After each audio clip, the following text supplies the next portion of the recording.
Dasturimiz so'ngida esa xushovoz xonandamiz, ajoyib ijodkor Ruslanbek Rahmonov tomonidan yana bir premyera taroni e'tiboringizga havola etiladi. Birgalikda raqslarga tushamiz. Marhamat.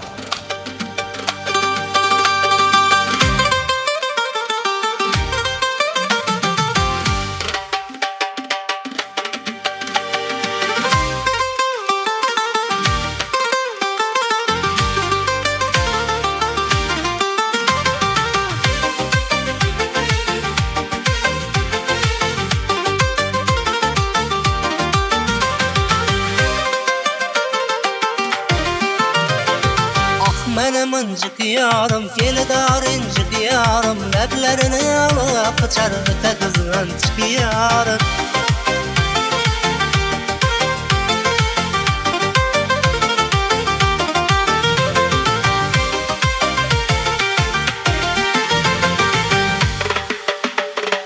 Nazı alar hayalım, kaynatır tende kanım. Nazı alar hayalım, kaynatır tende kanım. Barganımda kaçmasa şıldır mene ermanım. Barganımda kaçmasa şıldır mene ermanım. Ah benim incik yarım, felidar incik yarım, leblerini alıp kaçar öte kızın incik yarım.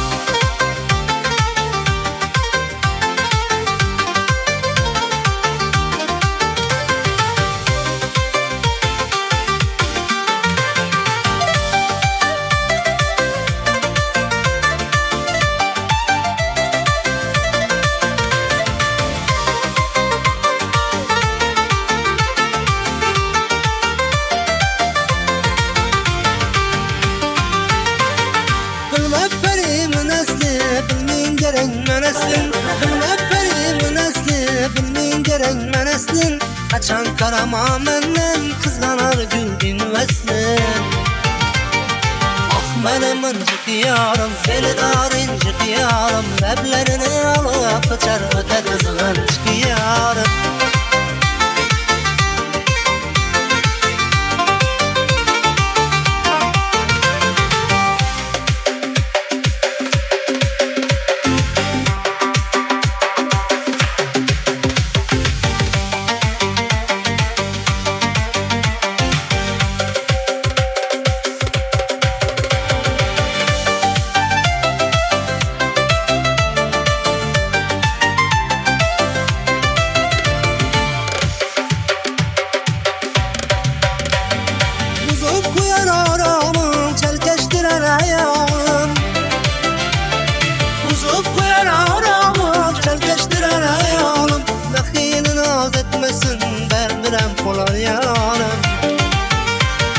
İstermen kucağını erkeleşin yakınlı, İstermen kucağını erkeleşin yakınlı.